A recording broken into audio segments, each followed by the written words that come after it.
conceito de prosperidade mudou em cada época e em cada cultura. No primeiro século, o Oriente Médio estava na vanguarda da civilização, desenvolvendo matemática, física, medicina, antropologia e psicologia, mas era o Império Romano mais poderoso do planeta. Durante muitos anos, Roma viveu só da pilhagem, só da escravização dos povos vencidos. O cientista político norte-americano Francis Fukuyama observou que o expansionismo era o que criava os grandes impérios e economias sólidas. E, portanto, as potências daquela época eram aquelas que conseguiam reunir condições para gerar recursos financeiros, humanos e materiais para a atividade de conquista. 1000 anos depois do auge do Império Romano, enquanto a Europa se afundava nas profundezas da Idade Média, a Índia e a China representavam mais da metade da economia mundial. As grandes descobertas poderiam ter sido feitas pela China. Então, por volta de 1450, o imperador da dinastia Ming determinou a destruição de toda a frota de navios da China. Além da pilhagem e da escravização, o comércio também gerava riqueza. Grande fonte de riqueza, o que seria o equivalente ao petróleo de hoje, eram as especiarias do Oriente. O cravo, a canela, o gengibre, a pimenta. Elas melhoravam tanto a qualidade e o sabor dos alimentos que eram valorizadíssimos na Europa. O comércio foi durante muito tempo um comércio mediterrâneo. Isso durou até pelo menos o século XVI. E a partir daí o comércio migra do Mediterrâneo, para o Atlântico. Mas o objetivo era um objetivo de conquista, de ampliação do território, que para aquela época significava riqueza. As nações ibéricas colonizaram toda a América Latina. E no século XVII, a Espanha era, além do país mais rico do planeta, o maior império depois de Roma. Se associava a ascensão da Espanha como potência europeia ao fato de os espanhóis terem descoberto minas de ouro e prata nas Américas. A gente vê que os países que tiveram acesso a essa riqueza foram muito prósperos, né? E daí nasceu a ideia de que um país poderia ficar rico se ele fosse capaz de exportar mais do que importava e com isso acumulava metais preciosos, porque as contas entre os países eram acertadas em ouro e prata, mais em ouro do que em prata, né? A essa teoria se denominou mercantilismo. Um país era tão mais rico quanto maior fosse o seu estoque de metais preciosos. Entre os séculos XV e XVII surgiram outras teorias econômicas. Até que no século XVIII, um escocês chamado Adam Smith publicou um dos mais famosos, se não mais famosos livros de teoria econômica, que é A Riqueza das Nações. A ideia de riqueza que está na nossa cabeça é basicamente aquela que o Adam Smith definiu, que é você pegar um bem da natureza, deixar uma marca do trabalho nele, e essa marca do trabalho tem valor e você vende isso como esse objeto como mercadoria. Era o funcionamento dos mercados que gerava competição para impulsionar a atividade econômica e a riqueza. Adam Smith era um pensador do iluminismo, que foi um movimento intelectual que prevaleceu na Europa entre os séculos XVII e XVIII e que contribuiu para grandes mudanças políticas, sociais e econômicas. No mesmo período, o Reino Unido expandia o seu império, acumulava riquezas e investia em tecnologia. Isso contribuiu, ao lado de outras mudanças, para o que ficou conhecido como a Revolução Industrial. Até então, toda a capacidade humana de produção estava baseada na força física dos braços das pessoas, em alguns engenhos precários como rodas d'água e moinhos de vento, ou o uso de alguns animais como bois para puxar arados e não muito mais que isso. Então houve uma extraordinária mobilização de conhecimento e de pesquisa em prol do desenvolvimento econômico. No final do século XVIII, a Inglaterra reinventou os meios de produção. A humanidade conquistou uma nova e poderosíssima fonte de energia, que foi o carvão mineral, se integrou à economia mundial, graças ao barateamento do transporte, com a ferrovia, com os navios movidos a máquina a vapor. A Inglaterra cria uma escala exponencial de produção de bens e mercadorias. A fábrica permitiu produzir tudo no mesmo lugar, o que aumentou a eficiência e reduziu os custos de produção. No século XVIII, a Inglaterra fez a sua Revolução Industrial. E aí, então, tiveram condições de reduzir a condição de colônia os países da Ásia e da África. Chegou-se ao ponto de que, como se dizia, o sol não se punha sob os domínios da Inglaterra. A Grã-Bretanha era a grande potência econômica, a grande potência política e militar e econômica também da época. Era o centro das grandes inovações financeiras, o surgimento do seguro, o surgimento do financiamento intenso do comércio exterior. E a partir do século XIX, a Inglaterra se tornou a grande provedora de crédito, puro e simples, para países. O que significa que Espanha e Portugal perdiam sua hegemonia no mundo. Por quê? Porque tanto Portugal quanto Espanha não criaram mecanismos, né, que transformassem essa riqueza momentânea num processo de enriquecimento mais sustentado da sociedade. Não foram criados mecanismos importantes de comércio e de manufaturas, né, para o seu desenvolvimento mercantilista, né? Ou seja, esse enriquecimento foi temporário, beneficiando apenas grupos, né, específicos, a nobreza e tal. Espanha e Portugal eram estados centralizados e o comércio era monopólio da coroa. Já a Inglaterra incentivava a iniciativa privada. Estudos do século XX para cá mostraram que o efeito da exploração das colônias pela Inglaterra explica apenas 16% do enriquecimento do país, né?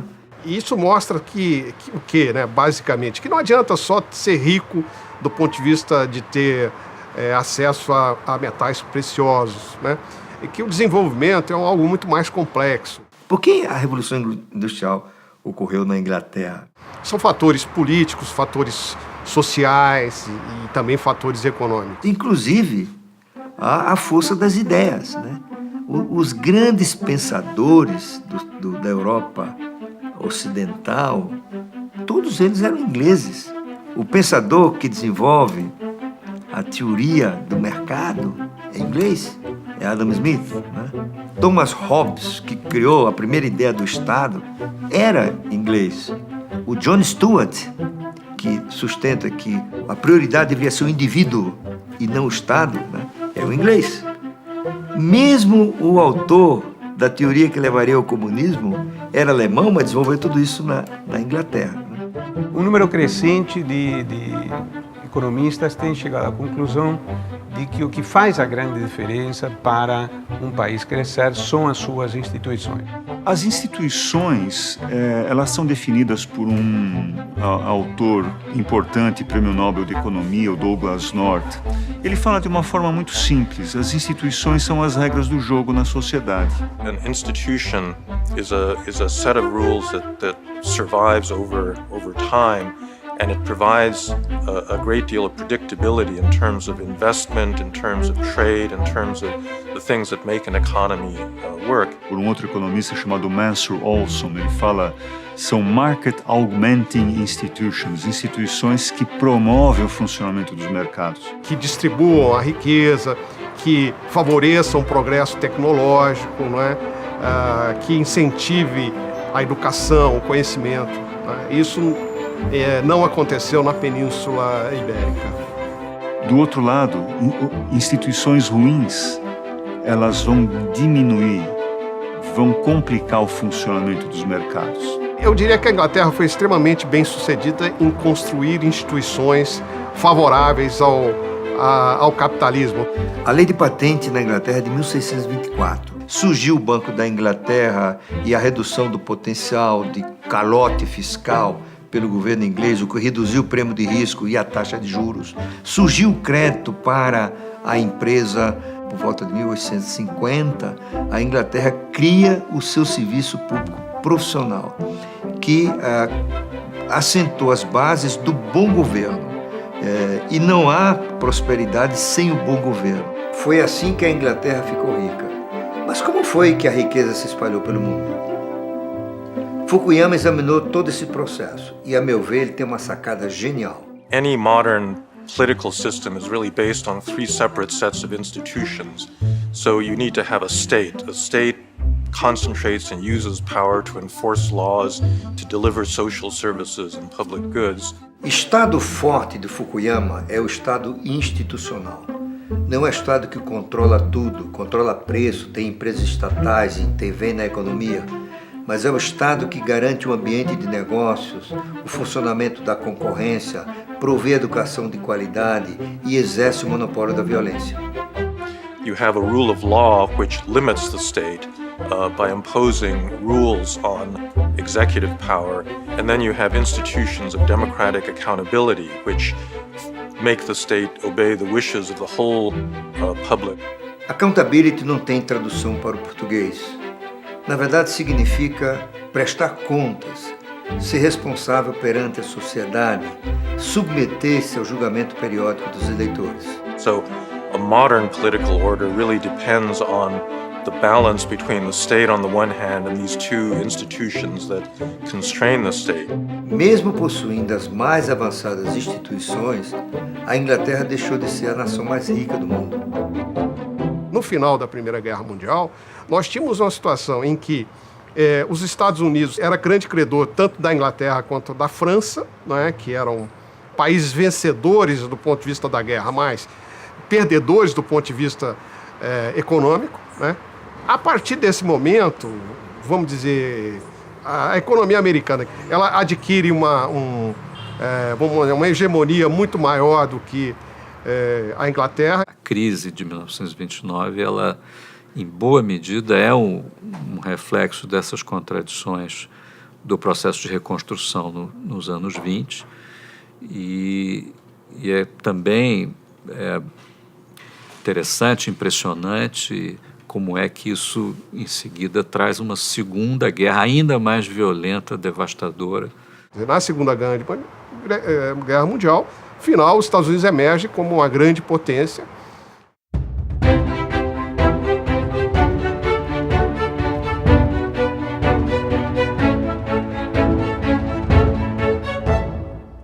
Tanto o conceito de prosperidade quanto quais são as nações ricas foram mudando ao longo do tempo.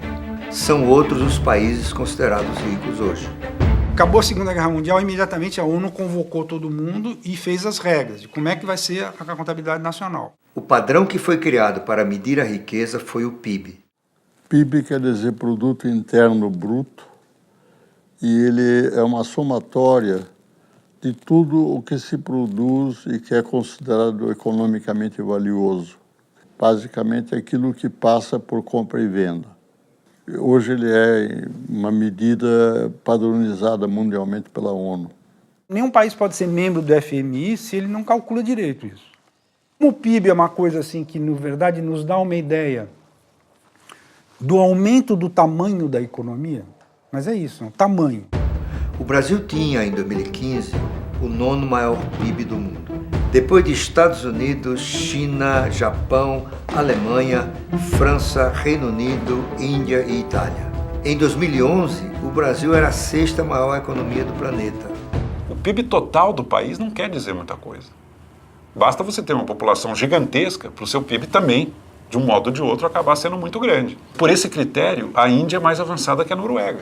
O que importa é o PIB per capita.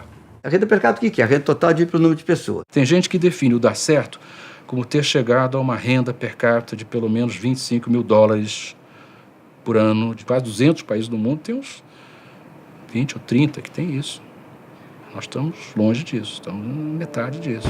O mapa do PIB é bem diferente do mapa do PIB per capita. Neste caso, os primeiros lugares são de Catar, Luxemburgo, Singapura, Brunei, Kuwait, Noruega, Emirados Árabes, San Marino, Suíça e Estados Unidos. O Brasil ocupa a posição 74. O que é um país rico? não é um país que é medido pelo PIB. Essa visão tem sido crescentemente contestada. PIB é apenas uma maneira de medir isso. E não é a mais interessante. O PIB é uma medida absolutamente obsoleta. É uma bobagem. Para a grande maioria da população, o PIB é uma espécie de fetiche. Mas na falta de outra coisa, quem não tem cão caça com gato. Tem alguma relação com o bem-estar, é óbvio, mas não é o bem-estar de todos. Eu acho que você pode ter país muito rico com desigualdades tão grandes que eu não chamaria esse país de rico. Não adianta você ser rico, bem, e todo mundo em volta de você tá mal. Você pode até falar de um país rico, mas um povo rico, ou um povo, ele depende da distribuição de recursos. País rico é aquele que não tem pobre. Um país é, na verdade, sua população, certo? Não precisa ser milionária, mas precisa, por exemplo, não sofrer de fome, não morrer de doenças curáveis, não sofrer doenças evitáveis, e assim vai. É um país onde as questões humanas básicas estão resolvidas, educação, saúde pública. Quanto maior a distribuição de renda, tem um país melhor o padrão de vida da população, né? Então, para mim, um país rico é que tem um nível adequado de renda per capita associado a um bom nível de distribuição de renda. A maior desigualdade está na África. O Brasil ocupa a posição 76 entre 150 países. Eu acho que, enfim, você tem vários problemas com o indicador, mas o melhor indicador ainda é a renda per capita.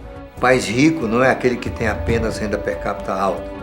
Mas tudo que nós normalmente associamos a um país rico, boa qualidade de vida, longevidade alta, boa assistência médica, igualdade de oportunidades, tem sempre como pré-condição um nível material de riqueza razoavelmente elevado. E ninguém pode negar que a renda é um indicador, é um sinalizador de qualidade de vida, mas não é a única. País rico, renda per capita baixa, por definição não existe. Certo? Mas normalmente se considera rico mais do que isso. Então, esse conceito, né, é um conceito até... Tem muita discussão, inclusive, entre os economistas. Como é que você mede o sucesso de um país? Os economistas constataram que o PIB isoladamente não diz muito da qualidade de um país. Daí surgiu formas mais abrangentes de definir riqueza. Se criou o índice do IDH, que mede desenvolvimento humano. O índice de desenvolvimento humano considera a renda per capita, a expectativa de vida e a qualidade da educação. Não é de surpreender que tenha IDH alto que já seja rico do ponto de vista de renda per capita elevada. Né? Mas o reverso normalmente não é verdade. Né? Tem países ricos com IDHs relativamente baixos comparados a outros. Né? O mapa do PIB é diferente do mapa do PIB per capita, que difere do IDH. Neste caso, os primeiros lugares são Noruega, Austrália, Suíça, Dinamarca, Holanda, Alemanha, Irlanda e Estados Unidos. O Brasil ocupa a posição 75. O PIB não tem a mínima importância. A proposta do PIB, ou do FIB, Felicidade Interna Bruta, é que os governantes se preocupem com a felicidade das pessoas. Esta é a base da teoria sobre felicidade que foi construída junto ao Butão. Uma teoria científica, com a participação de psicólogos, economistas, cientistas políticos, o que você quiser. Houve uma elite intelectual no mundo recrutada pelo Butão para pensar juntos como medir e tornar a felicidade mais comum, maior, etc., das pessoas. A partir dessa teoria, a ONU criou o Relatório Mundial da Felicidade, que além de pesquisa de satisfação, avalia renda per capita, expectativa de vida, educação, assistência social, liberdade de escolha, generosidade e confiança. O Brasil ocupa a 17ª posição no índice de felicidade.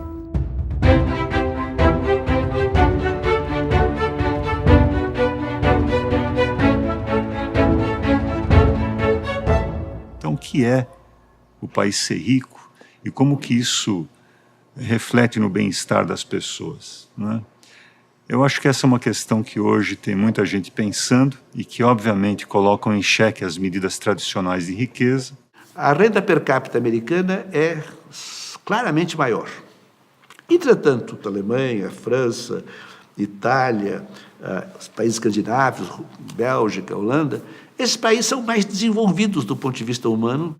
Os países nórdicos talvez sejam países ricos no melhor sentido da palavra, no sentido de não ter pobreza, de ter uma certa igualdade de boas condições de vida, ter uma certa estabilidade, um bom seguro social, mas alta educação. Certamente os Estados Unidos são um país rico, mas são um país onde nem toda a população recebe esse tipo de serviços. O país rico é um país que o nível de renda das pessoas é autossuficiente para eles poderem atender às suas demandas por bens de consumo e por serviços oferecidos privadamente, e ao mesmo tempo que tenha serviços públicos como segurança pública, educação principalmente fundamental, saúde básica de qualidade e previdência social de qualidade. And now I think the agenda has shifted to strengthening of the state so that it can really deliver that people expect out of democracy. Eu diria um país rico também é um país que tem democracia. Os países mais ricos, todos eles são democracias consolidadas. Regimes autoritários podem ter sido bem-sucedidos no passado para organizar com mão de ferro projetos de Estado. Mas no futuro, novas formas de participação tornarão outro imperativo importante para a sociedade. Os países bem-sucedidos no mundo foram países que foram capazes de tentar assegurar liberdades individuais, direitos civis, assegurar direitos políticos e justiça social e procurar um grau aceitável, razoável de eficiência na gestão da coisa pública. Eu acho que um país rico ele não se mede por produto interno bruto, ele mede pela cidadania que ele gera, pela qualidade de vida, pela capacidade de participação, de discernimento de cada um dos cidadãos que compõem essa sociedade. Um país rico é um país culturalmente rico, cientificamente rico, educacionalmente rico. A gente tem aí muitos exemplos no mundo de países que não têm terra, não têm riqueza mineral, não têm acesso ao mar, mas tem a sua população, a sua sociedade, que os transformaram em países ricos. Né? E nós temos, por outro lado, países que têm, enfim, inúmeras riquezas, são países excepcionais e tal, e que têm e que não são, e são pobres. Então, por isso que eu acho que o fundamental é o ser humano, continua sempre sendo o ser humano.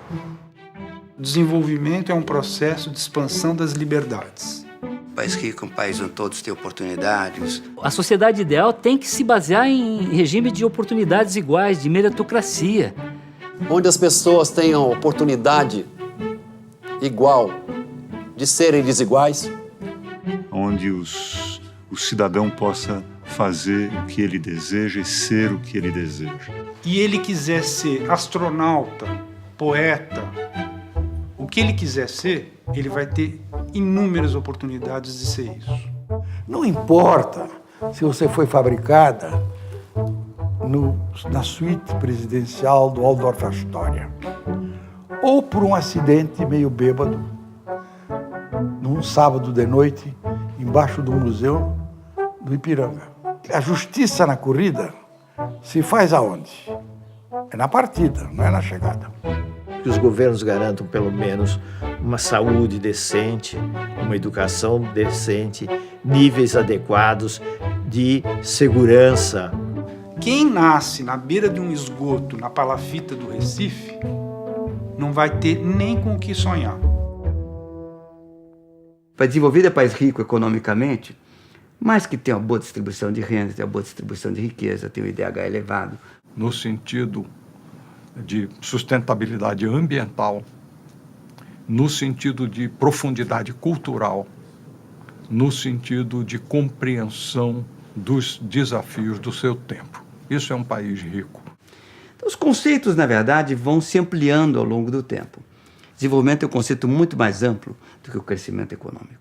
Veja, o nosso produto bruto hoje, até ontem era a 6ª economia do mundo. Agora pode ser a 7ª, até a 8ª, mas não tem importância. Eu acho que nós não temos que ser o primeiro, o segundo, o terceiro, o 7º ou 10º. É menos importante do que nós olharmos a qualidade que nós damos, de vida que nós damos para o cidadão do país. A Dinamarca, a Suíça, a Holanda, a Finlândia estão muito menos poderosos como economia, como PIB. A sociedade vive melhor. Não veja como valor brasileiro alcançar o nível de renda dos países altamente desenvolvidos. A partir de um certo nível de renda per capita, não há mais qualquer evidência de que aumentos dessa renda redundem em aumentos de felicidade humana. O Brasil é uma sociedade diferente, que tem mais calor humano, tem melhor relacionamento entre as religiões, entre as etnias, entre as raças. E ele tem uma alegria de viver que é espontânea. E o Brasil, portanto, não precisa entrar nessa corrida armamentista da renda e do consumo para ser um país generoso e para ser um país que tenha algo de original e novo a dizer ao mundo. Então, não é que nós temos que tornar-nos como os países ricos são. Nós temos que ser como nós somos, mas ser mais ricos. O Brasil devia identificar quais são os seus valores e o que realmente nos permite uma vida melhor. Não apenas na dimensão econômica, que é parte da vida, mas não é tudo, mas na dimensão da sociabilidade, da criatividade e da expressão daquilo que nós entendemos que é bom e belo e que vale a pena na vida.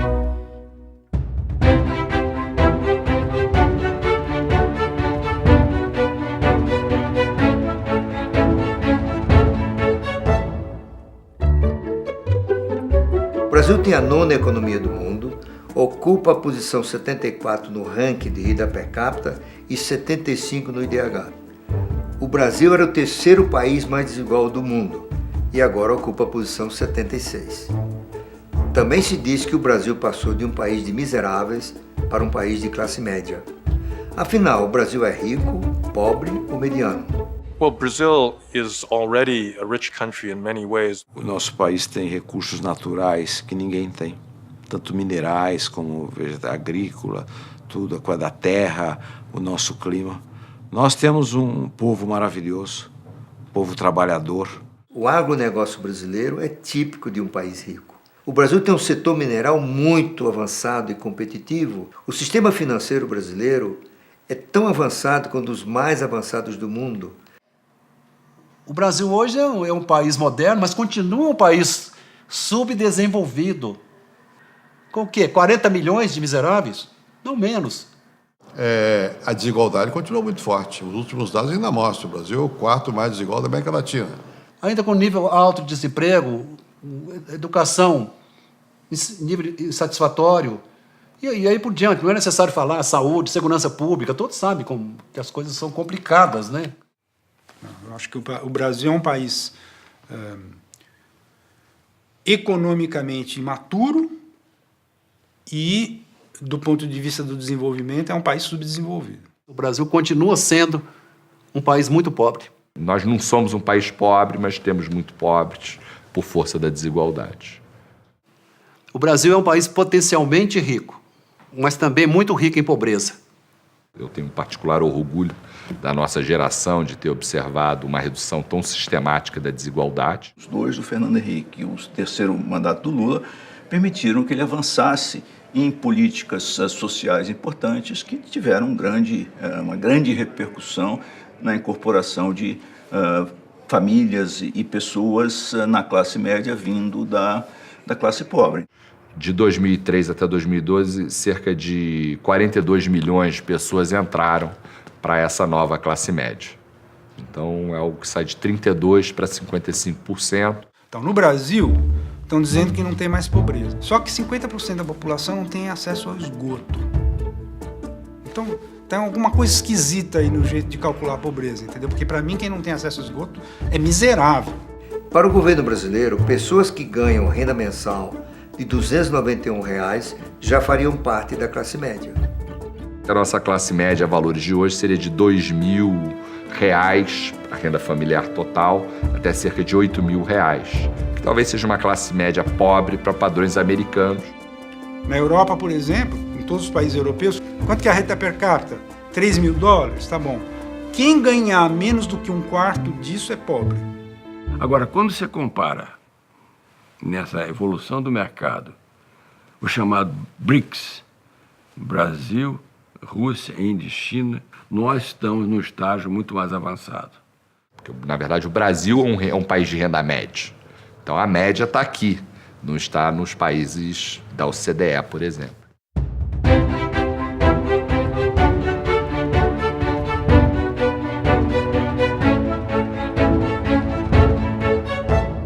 Uma coisa que me irritava muito, durante muitos anos, quando eu trabalhei no exterior e etc., era uma brincadeira feita por estrangeiros, né, que diziam: o Brasil é o país do futuro e sempre será.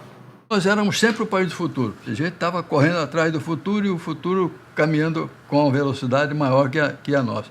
O Brasil hoje é um país com muito mais oportunidades, que você já não tem mais aquele fosso absurdo entre o desenvolvimento de São Paulo industrial e a seca no sertão nordestino, de analfabetos, de pobres, retirantes. Então, é um Brasil com uma nova equação cultural, política, econômica, demográfica e educacional. Acho que os progressos são inegáveis. Tá? Se você comparar o Brasil de hoje com o Brasil de 10 anos atrás, de 20 anos atrás, de 30 anos atrás, a gente sempre sente melhorias, tá? Em todos os indicadores, quer ser indicadores sociais como saúde, educação, os indicadores econômicos, de renda, distribuição de renda. O Brasil tem melhorado continuamente, essa é que é a verdade. O Brasil passou a ser respeitado, né, como um país que, de fato, estava caminhando em direção a uma situação no qual o Brasil seria um país rico. Na segunda década do século, porém, a taxa de crescimento foi caindo e em 2014 o Brasil entrou em recessão.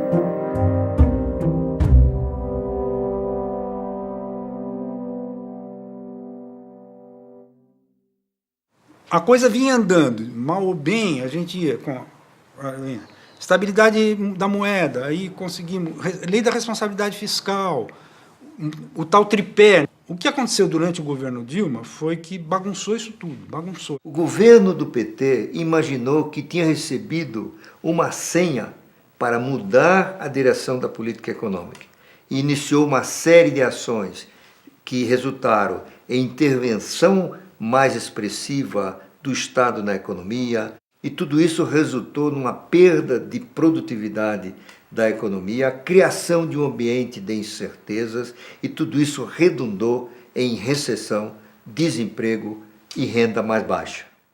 Infelizmente, só vai dar para pensar em coisas mais ambiciosas e tal depois que arrumar a casa.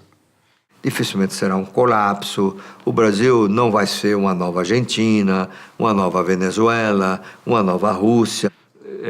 Os presidentes vão mudar, os partidos vão se alternar no poder, como é próprio da democracia, e o navio vai seguir adiante. Desenvolvimento econômico, isso já foi escrito, ele só pode existir se nós tivermos instituições fortes. E nesse sentido, o Brasil tem evoluído numa direção favorável ao longo dos últimos 20, 30 anos. Mesmo nos momentos mais difíceis, alguma coisa foi ficando. Nós construímos instituições que formaram uma plataforma da qual podemos decolar. As instituições no Brasil funcionam. Elas podem não ser perfeitas, mas elas vão melhorando. I think that Brazil has achieved a kind of solidity of basic institutions. It'll be hard to undo. As instituições são a regra do jogo. As regras formais, as regras informais e as crenças da sociedade. Desde, portanto, a democracia, a estabilidade política, a liberdade de imprensa, Ministério Público, Judiciário independente, o Tesouro Nacional, a transparência dos orçamentos públicos, não é? Em resumo, tudo isso são conquistas do país.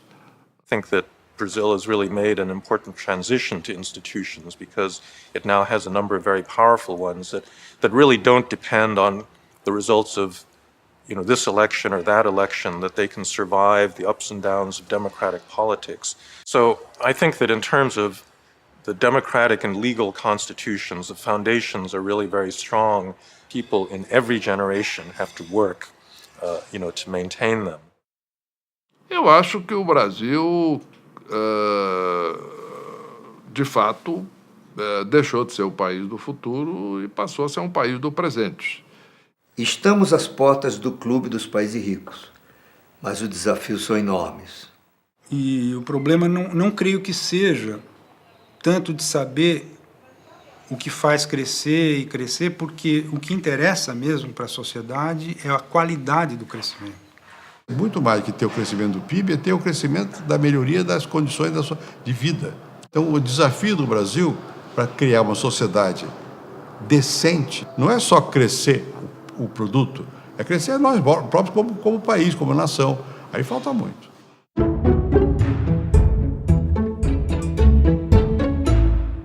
Para ser rico precisa crescer e nós estamos tendo problemas para crescer. O Brasil tem que crescer para continuar absorvendo parte da população na economia formal, para continuar dando oportunidade de emprego, para continuar levando a renda per capita. Não tem remédio. Sem crescimento, não dá. Essa coisa de que não precisa crescimento, que está superado, a qualidade, né, é trololó. Se não houver criação de riqueza, pode desistir, não vai haver progresso. Um crescimento razoável no Brasil é 3,5%, 4% ao ano. Embora a gente ache que necessariamente a gente crescendo, a distância está diminuindo, na verdade não, porque os outros também crescem. A nossa renda per capita ela é de aproximadamente 20% da americana. Mais ou menos em 1980, a renda per capita do Brasil era 1/4 da americana. Quer dizer, durante esse período, nós crescemos menos do que os Estados Unidos. Então, a distância está aumentando, não está diminuindo.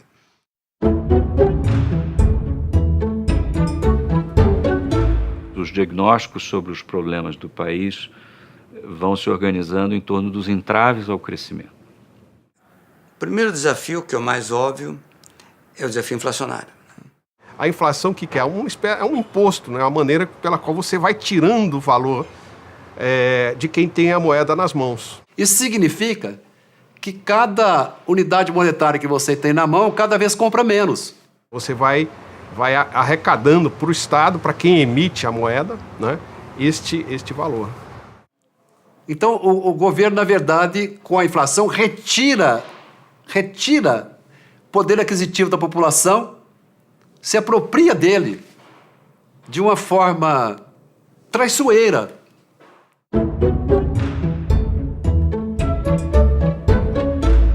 Há o populismo econômico fiscal, que é esse que todo mundo conhece. É quando o Estado gasta mais que arrecada de forma irresponsável. Claramente, nós precisamos reforçar a responsabilidade fiscal, completando o arcabouço de política fiscal que toda economia moderna e responsável deve ter. Para que o superávit primário, sem qualquer contabilidade criativa, seja de alguma coisa entre 2% e 3% do PIB. É preciso gastar menos, é preciso reduzir os gastos de custeio e fazer uma economia para os investimentos. E precisa criar incentivos para que o setor privado faça o mesmo, retome os investimentos na área privada.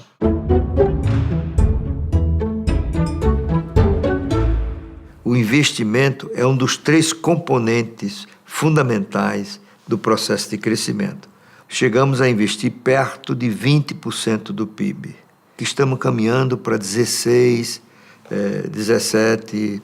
Reconstruir a confiança entre o governo e o setor empresarial vai ser uma das mais urgentes tarefas. É importante que o consumidor tenha confiança. É mais importante do que isso até é que os empresários invistam para criar emprego e para aumentar a produção. E para isso precisa ter confiança no futuro.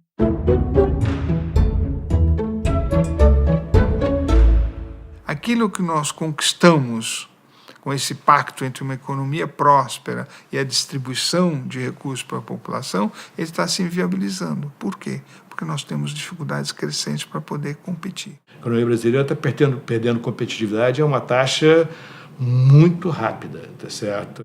E a palavra certa para o sucesso nos próximos 20 anos vai ser competição. Então, o que precisaria ser feito? Restaurar as condições de competitividade da economia. Como diz um prêmio Nobel de Economia, Paul Krugman, a produtividade não é tudo na economia, mas é quase tudo. Crescer mais, sendo mais produtivo. Não aumentando o número de trabalhadores ou aumentando o crédito, mas sendo mais produtivo. A obsessão com o aumento da produtividade terá que estar para o governo, como a inclusão social esteve para o governo Lula e como a estabilização esteve para o governo Fernando Henrique. O que tem acontecido com o Brasil tem sido que sucessivamente os seus custos, sejam diretos, sejam custos indiretos, eles têm aumentado, prejudicando a capacidade do país competir. Custos tributários, encargos sociais, o custo da mão de obra, o custo da logística, o custo da energia.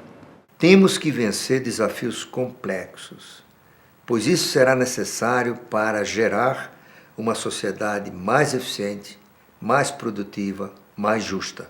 Isto é uma questão do sistema de trabalho, isto é uma questão de infraestrutura, custo de transporte, por exemplo. Isso é uma questão de educação, não é? E é uma questão também de reforma tributária. Produtividade depende, aí sim, de um conjunto de fatores, entre os quais o quadro institucional da sociedade.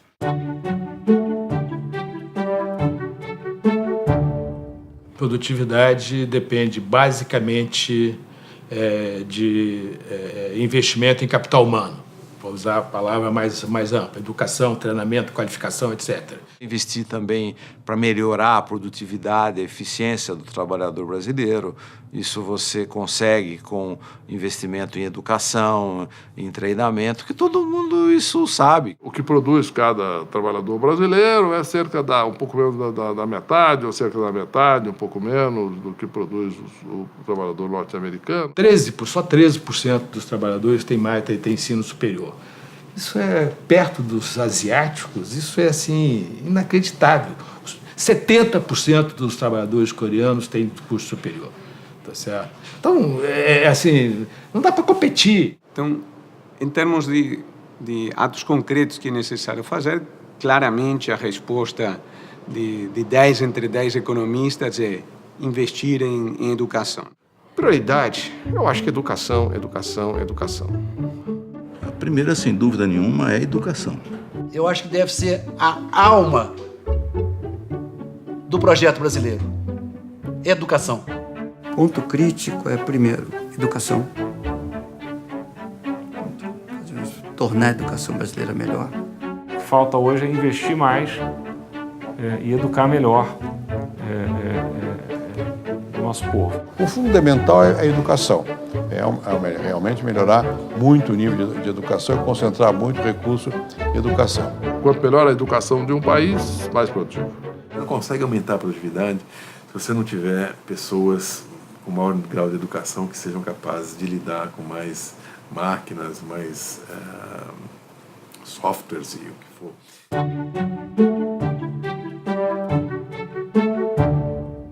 A sociedade futura é a sociedade do conhecimento. Então, isso está ligado com a educação, com a inovação. O Brasil é um país que acha que é grande coisa exportar sol e Big Bang, né? Ou seja, vaca, soja, produtos minerais, né? Producing commodities, agricultural products, mining, and so forth. And that's propelled a lot of the development in the 1990s and in the 2000s. But ultimately, I think to really reach high income status, you need to innovate, you need to create new industries and new technologies. And in that regard, that's just a matter of human capital. And I think that's a more durable source of economic growth in the long run than producing commodities. A Alemanha, Estados Unidos, sabe, esses países que são grandes potências econômicas, o que eles fazem é criar conhecimento, criar tecnologias que vendem. E são produtos que não são feitos por pessoas sem qualificação, sem ter passado numa escola, pessoas de elevado nível. Então, nós precisamos avançar na economia do conhecimento. Isso quer dizer uma formação mais longa e de melhor qualidade na educação e implica também investimentos importantes na área científica e tecnológica. A sociedade tem uma responsabilidade muito grande de gerar sábios. O capital humano é fundamental e talentos existem, os talentos estão ali. Não podemos perder esses talentos. Eu diria que se o Einstein, o grande físico alemão, tivesse nascido no interior da África, muito provavelmente ele não seria um grande físico.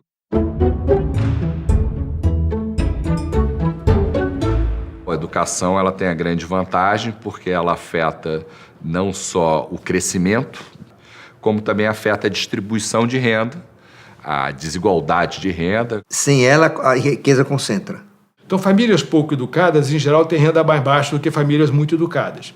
Quanto menor for o acesso do indivíduo à educação, menor sua capacidade de participar do mercado de trabalho. E aí você tem um processo de reprodução da pobreza. Exatamente. O principal determinante conhecido de desigualdade de renda é a desigualdade de anos de estudo. A educação, portanto, é chave para o ganho de renda e para a prosperidade. Education is really critical for Brazil right now, and unless the skills of the whole population are upgraded, I think that it's not going to be able to make that transition into being a high-income country.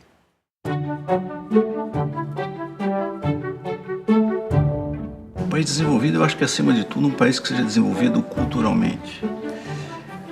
Isso pressupõe, portanto, educação e, para mim, isso é um pré-requisito para que todos os outros desenvolvimentos aconteçam.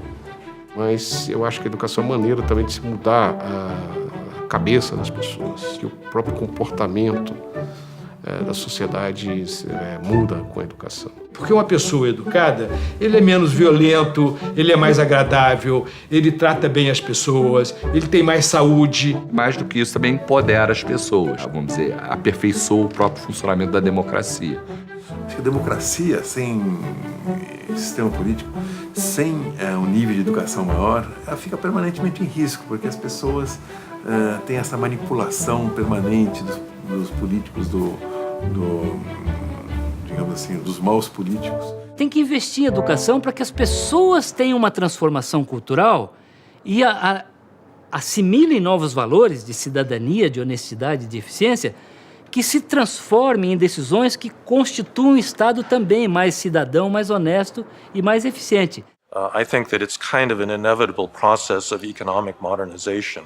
You get young people with better education, with higher expectations, and they're much more demanding of governments. And that's what democracy is. Democracy is governments that have to be responsible to public pressure.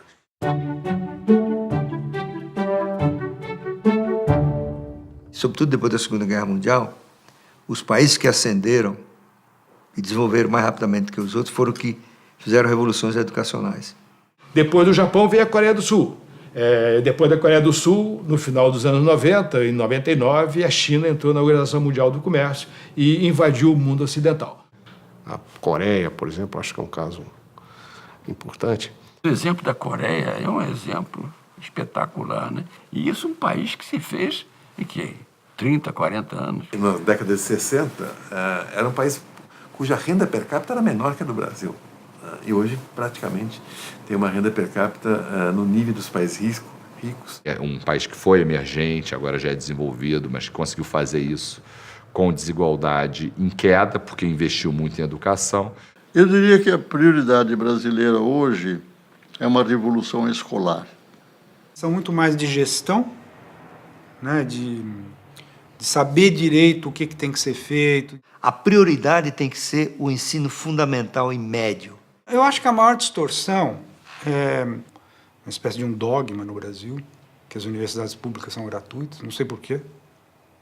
O governo brasileiro gasta 7 vezes mais por aluno com educação do aluno universitário do que gasta com o ensino fundamental. Certo? Não conheço nenhum país do mundo que faça isso. Nenhum. Não existe. E aí vem me dizer que está fazendo falta dinheiro para cuidar da escola primária, que essa sim seria indiscutivelmente, a gente teria que oferecer o mais gratuito possível. Nós nunca conseguimos no Brasil resolver o nosso problema fundamental da educação básica. E eu acho que todo o resto virá em decorrência desse problema. Produtividade depende também de investimento em capital físico, tá certo? Quanto maior for a quantidade de capital associada a cada unidade de trabalho, maior é a produtividade.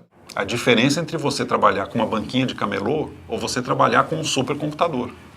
Como é que se aumenta a produtividade de quem está trabalhando? Primeiro, com investimento em infraestrutura. Quanto maior, melhor a infraestrutura do país, de transporte, de energia, etc., melhor para a produtividade de cada trabalhador. Né? A prioridade é investir em infraestrutura. Estou dizendo estradas, estou dizendo trens, estou dizendo metrô, estou dizendo portos, estou dizendo aeroportos, tá certo? Tudo isso que, na verdade, é o pano de fundo do funcionamento da nossa economia. O Brasil abandonou durante 40 anos, praticamente não investiu em infraestrutura. Agregamos à sociedade brasileira mais 40 a 45 milhões de pessoas que saíram da pobreza para a classe média baixa. O tamanho da economia cresceu. Tudo isso significou muito mais pressão sobre as infraestruturas. A infraestrutura está aí pedindo socorro. O transporte da China até o Brasil é mais barato do que o transporte de um livro do Rio até São Paulo, você acredita? O produtor de soja do Mato Grosso, esse produtor, ele consegue ser competitivo, mesmo pagando 3 vezes mais para o frete da sua soja até a China do que paga o produtor argentino ou o produtor americano. É difícil pensar que o Brasil possa se desenvolver sem esse forte ciclo de investimento, onde a logística precisa ter uma presença muito mais intensa agora.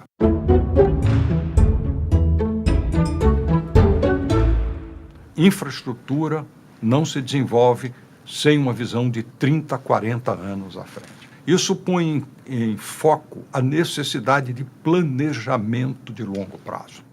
O fato que vai demandar tempo não quer dizer que não deve ser feito, porque o longo prazo demora, mas chega. Sem direcionamento da economia, sem planejamento, que, insisto, é feito em todos os países desenvolvidos, não existe possibilidade de ter progresso econômico. Há percepção liberal de que não precisamos de planejamento, que o mercado resolve tudo, é ingênua. E eu acho que os verdadeiros liberais mais experientes nunca abraçaram isso aqui. O mercado vai direcionar para os interesses do capital, só. Não para o interesse da sociedade. Nos Estados Unidos, na Europa, muitos países asiáticos, o que a gente vê? A gente vê os governos pensando 30 ou 40 anos à frente e tomando medidas para que o país se ajuste diante disso. E às vezes nós sacrificamos medidas de longo prazo para mostrar resultados a curto prazo. A grande realidade é que existe uma falta de continuidade na execução de programas de governos importantes. A visão da gestão pública é limitada ao período dos mandatos. Para se legitimar, os novos salvadores da pátria precisam desqualificar os seus antecessores. Então interrompem-se obras, projetos de governo, e é característico também de um país que não está habituado à democracia.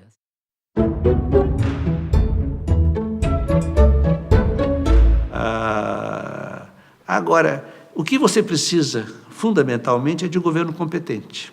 Não existe caso de um país que conseguiu se desenvolver bem, chegar ao topo da pirâmide de renda global, sem ter um bom governo eficiente. Tem faltado habilidade, competência dos governos para materializarem os investimentos. Porque o Estado brasileiro é ineficiente.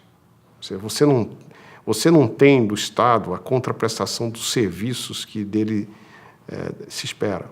A carga tributária do Brasil deve estar por volta de 36%, 37% do PIB. O Brasil tem carga tributária de países desenvolvidos, embora a qualidade de serviço do serviço público seja de países certamente muito subdesenvolvidos ou muito pouco desenvolvidos. A escola pública primária é ruim, o hospital público é ruim, o transporte público é ruim, não tem esgoto e saneamento em quantidade suficiente. Esse conjunto, digamos assim, de queixas da sociedade são queixas contra a má gestão do Estado. Em 1991, o governo federal gastava 14% do PIB com gastos com pessoal, com previdência, com transferências aos estados e municípios e gastos de todo tipo, incluindo investimento. E hoje, o mesmo governo federal gasta 22% do PIB. Graus de desperdício no setor público são visíveis a olho nu. Entende? É gente que não trabalha, é a licitação que paga mais. Então, se há um desafio no Estado brasileiro, é tornar o Estado funcional. Então, tem que ter um choque de gestão, tem que ver se tem excesso de funcionalismo, tem que dar um jeito de premiar os bons funcionários, gastar melhor o dinheiro, ter menos corrupção, ter menos desvio, arrecadar menos, privatizar. Eu acho que precisa simplificar o Brasil. O Brasil é um país complicado para trabalhar. Eu acho que as leis são complicadas. Eu acho que a burocracia é enorme. Nós temos que tirar da lata do lixo, tirar do arquivo morto, a questão de desburocratização, desregulamentação desse país. A maior reforma que nós temos que fazer no Brasil, para o Brasil dar um avanço, é realmente a reforma administrativa. A burocracia brasileira, ela é muito forte. É uma burocracia que, na verdade, é uma papelada que não serve para nada. Isso gera ineficiência, isso gera corrupção. Aquela maldita frase do setor público, né? Criar dificuldade para vender facilidade.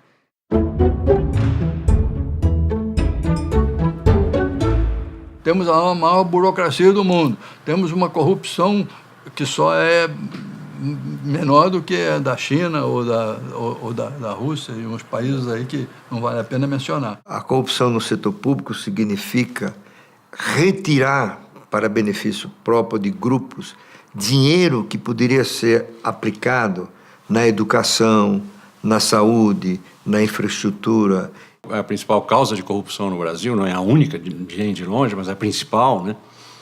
Que é a invasão do serviço público pelos partidos políticos. O sujeito é eleito, reúne os partidos em torno ali e diz assim, muito bem, vocês votem comigo, não me chateiem, não me fiscalizem e, em troca, ficam com esses pedaços da administração.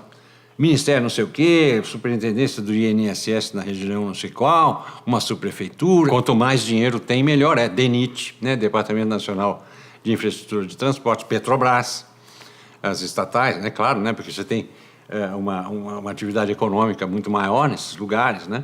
A indicação política para cargos tem duas consequências. Primeiro, o risco de não se escolher o melhor.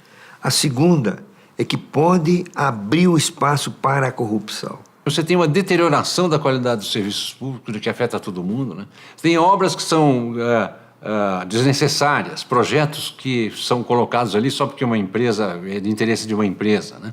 É preciso acabar com essa ideia de que o diretor do Banco do Brasil, da Petrobras, da Eletrobras ou de qualquer outra empresa pode ser indicada por um político. Ao invés de botar pessoas leais dos partidos e postos do governo, colocar técnicos, gente competente. No comando é partidário, mas na execução tem que ser um certo profissionalismo, não é?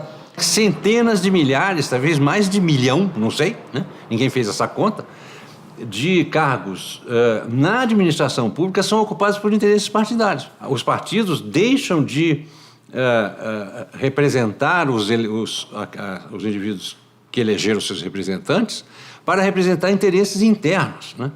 E se transformam, então, em caçadores de cargos. Agora, o que os partidos políticos querem com isso? Empregar cupinchagem, né? E roubar. É isso que querem.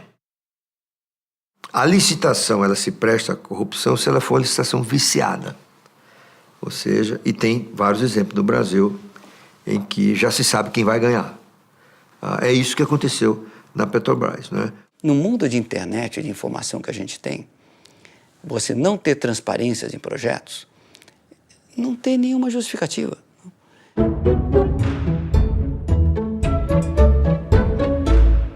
Para reduzir o potencial de corrupção, é preciso que o Estado tenha condições de detectar, investigar e punir. A reunião dos indícios, né, que probatórios em casos de corrupção é difícil e cara, né? Então, em qualquer lugar do mundo é muito difícil punir corrupção, muito difícil. O combate à corrupção não se faz assim, né? Se faz prevenindo. A prevenção melhorou muito.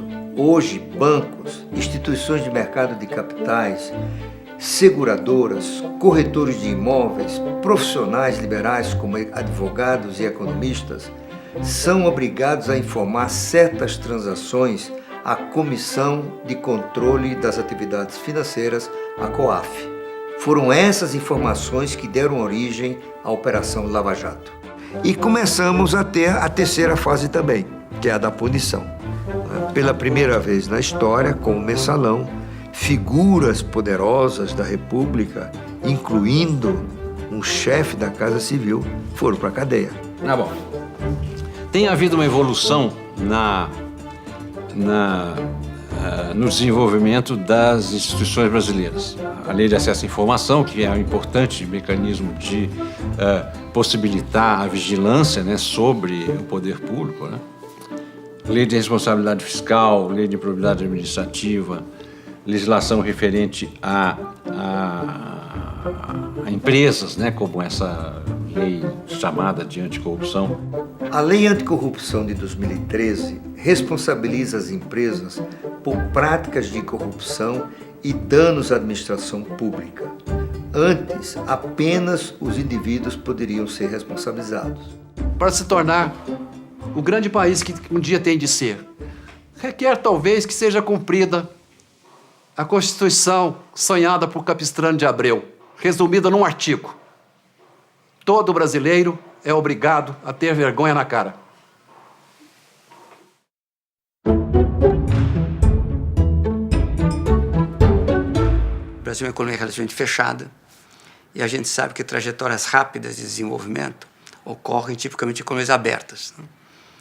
Então, você querer ter um desenvolvimento rápido com a economia fechada é claramente uma contradição. Claramente, nós precisamos reiniciar um processo de abertura econômica. Precisamos exportar mais e precisamos importar mais. O Brasil, em relação ao resto do mundo, continua sendo um país extremamente fechado. Nós somos dos poucos países que tem muito poucos acordos comerciais. A economia brasileira é extremamente protegida da concorrência internacional. Isso faz com que os empresários, as empresas em geral, se acomodem.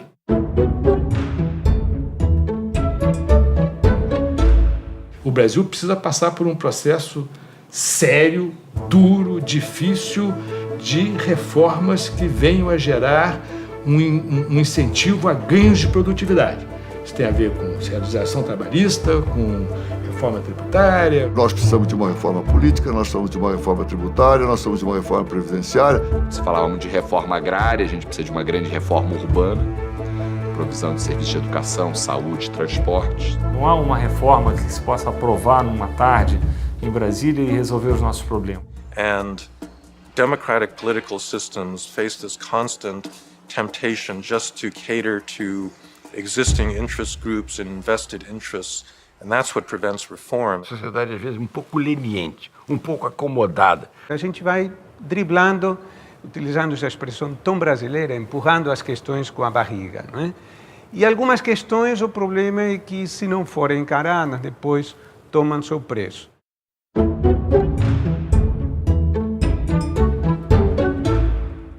Acho que nós temos que encarar mais cedo ou mais tarde alguma mudança nas relações trabalhistas, tá? Claramente, nós precisamos modernizar a nossa legislação trabalhista.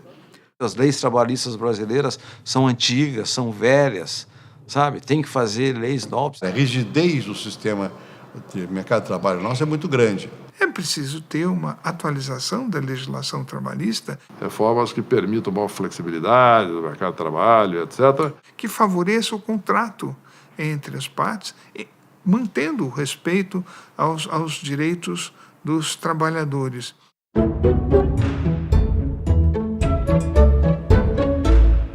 Reforma da Previdência. Isso tem que ser feito a população nossa está envelhecendo. Na medida que o brasileiro está vivendo mais e o número de pessoas idosas está aumentando, o número das pessoas que financiam as aposentadorias está diminuindo. Então, se as pessoas continuarem se aposentando muito cedo, a carga que isso vai impor para o Estado brasileiro vai ser muito grande e esses vão ser recursos que vão deixar de ser utilizados em educação, em ciência e tecnologia, etc. O Brasil gasta 13% do PIB com previdência e assistência social. O Brasil gasta 5% do PIB com educação. O Brasil tem 7% da sua população com 65 anos ou mais. O Brasil tem 30% da sua população com menos de 15 anos. A previdência social não pode nunca ser encarada como uma simples questão matemática, mas ela é também uma questão matemática. O Brasil gasta 12 vezes mais per capita com seus idosos, isso fora a saúde, hein? Só com a aposentadoria, do que com seus jovens e as suas crianças. Que país louco é esse? Esta despesa do INSS era de 2,5% do PIB em 1988, 5% do PIB em 1994, 7,5% do PIB hoje, tá? Então, em aproximadamente 25 anos, nós triplicamos o peso relativo dessa despesa. Disparate! Você tem que fazer a reforma da Previdência. Cada governo procura empurrar a questão com a barriga para ver se isso é enfrentado só pelo governo seguinte. E o tempo está passando, né?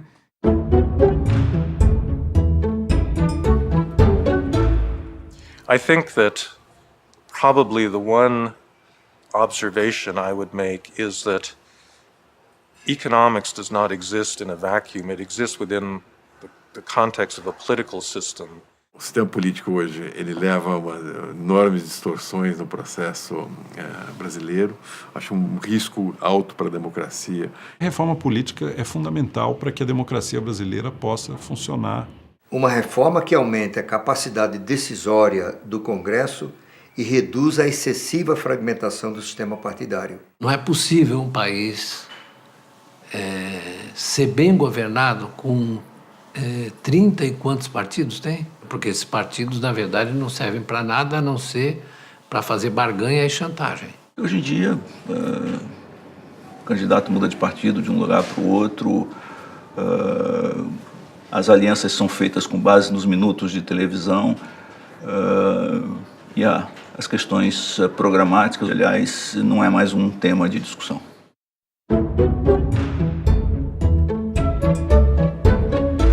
Não desprezo nem um pouco a necessidade de fazer uma reforma política e uma reforma judiciária. Né? Qualquer coisa demora 15 anos para chegar ao final. A justiça, eu acho que não basta ela ser justa, ela tem que ser justa no timing correto. Né? Não tenha dúvida que, sob o ponto de vista econômico, a reforma mais relevante é a reforma tributária.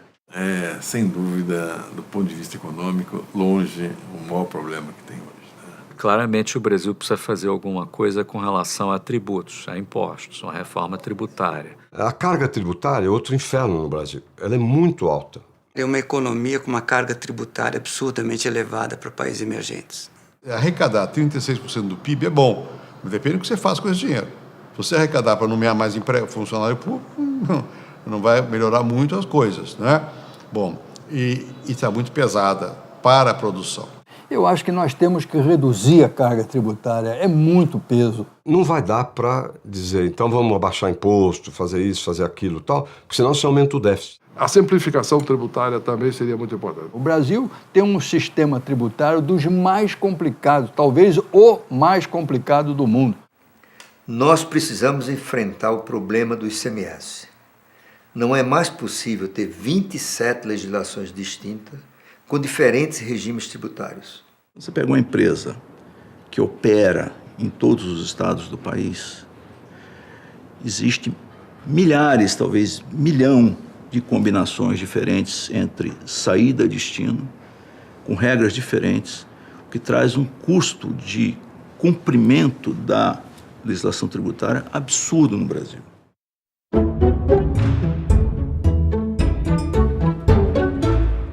Uma reforma essencial para o futuro do Brasil, que não é apontada normalmente, é a reforma dos mecanismos de financiamento. O Brasil está um pouco viciado no BNDES de ser o grande financiador barato, digamos, de financiamento de longo prazo.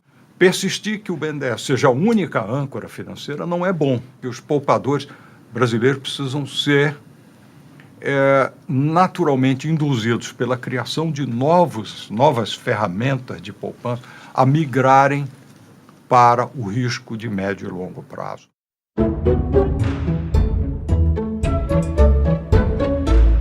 O Brasil é um país que todo mundo sabe que tem um tremendo potencial. Deus foi brasileiro ao fazer a nossa geografia. Não nos falta água, não nos falta sol, não nos falta solo agriculturável.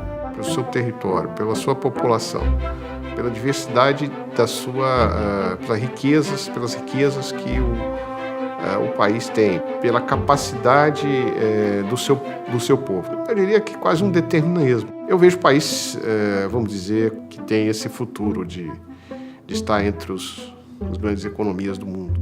Olha, nós temos todos os atributos para superar, vamos dizer, até os chineses. Não há garantias quanto a isso, não há nenhum determinismo histórico. O futuro não se apresenta, não se constrói sozinho.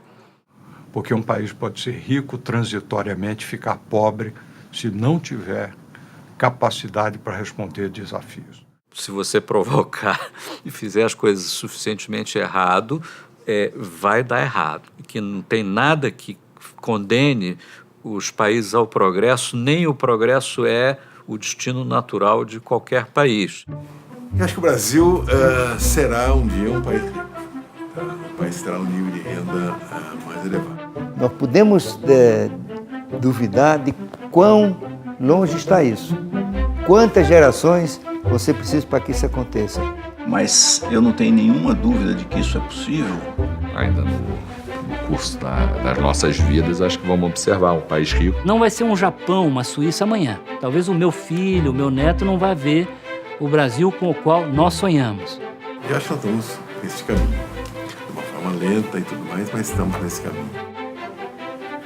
Espero que com o tempo, 10, 15, 20 anos, à medida que nós conseguirmos diminuir o gap educacional e diminuir a intervenção estatal na economia, o Brasil retome seu leito natural, digamos, seu curso natural, que é ter um processo de desenvolvimento tão extraordinário quanto o norte-americano. Você tem uma agenda muito grande para poder chegar lá. Não tem fórmula mágica, não tem uma receita que chegar e dizer o seguinte, olha, basta uma medida e tudo muda. Isso não existe, infelizmente vai dar trabalho. Olha, um país complexo como o Brasil não tem soluções fáceis, milagrosas. Como dizia o Mao Tse-tung, para citar um grande líder de esquerda, uma grande jornada sempre envolve um primeiro passo e um após o outro, um após o outro. Uma democracia é assim também. Num regime democrático, aberto, o processo é naturalmente lento. As transformações que produzem o enriquecimento de um país de maneira permanente, elas tendem a ser lentas e incrementais. O problema é o seguinte, qual é a direção dessa melhoria e qual é a velocidade? A gente discute a direção, queremos uma sociedade mais aberta, mais democrática ou mais estatista, mais controlada. Dá para crescer mais depressa? A custa de quem? Dá para ser menos a custo dos que menos têm e a mais a custo dos que mais têm? Essas são as nossas dilemas. Mas o que precisa acontecer é a definição desse rumo. O difícil é conseguir, no contexto de democracia, de diversidade de percepção e visão das coisas, uma confluência de opiniões em torno da mudança correta. A arte de construir esses consensos e, sobretudo, desenhar as instituições que conduzem a esses consensos é talvez a coisa mais importante. Mas eu acredito que o país tem sim condições de se tornar um país rico e eu acredito que no devido tempo chegaremos lá. Eu acho que o Brasil é como uma semente que vingou. Nós não sabemos se essa semente vai dar origem a uma árvore frondosa, mas sem dúvida alguma existem as condições para isso. Eu acho que está tudo lá colocado numa espécie de limbo e que está à espera de uma certa excitação para poder crescer. Vai depender dos líderes que viemos a escolher para nos governar. Vai depender da sorte. Vai depender de um conjunto complexo de fatores. Agora, o que eu vejo lá na frente é um país desenvolvido e mais justo com que sonharam Tancredo, Juscelino, Vargas, para falar dos mortos, né? E eu vejo o Brasil com cacife para chegar a um novo patamar se houver juízo e competência. Agora, estamos precisando de lideranças que comecem a pensar de uma forma consistente, que nós façamos uma estratégia nacional para chegar aos objetivos que queremos. So that requires leadership and that's something that I hope Brazil will have in the coming years.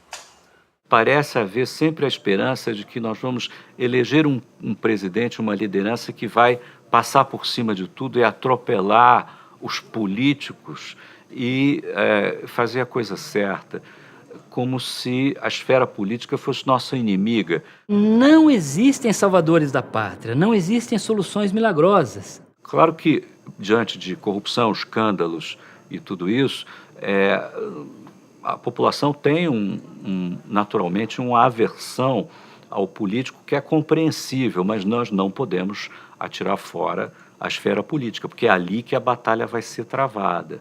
Numa democracia, quem resolve somos nós. Então, se o brasileiro não participar da atividade política, não votar de forma consciente, o Brasil não vai mudar. Ou vai ficar nas mãos dos mesmos corruptos, das mesmas oligarquias atrasadas que nós tivemos até hoje. Depende da nossa disposição, cultura e maturidade em enfrentar os nossos problemas. É uma mudança tão grande que nós temos pela frente que todo mundo é convocado a participar. Depende só dos brasileiros, de nós todos. Não é mais só do Estado. É das empresas, é das escolas, é das organizações civis, das ONGs. O futuro é agora. Ele está acontecendo. O nosso futuro está conosco. E a gente vai ser o que a gente conseguir fazer dele. É a única coisa que eu gostaria de repetir. O longo prazo demora, mas chega. Tem que começar a trabalhar.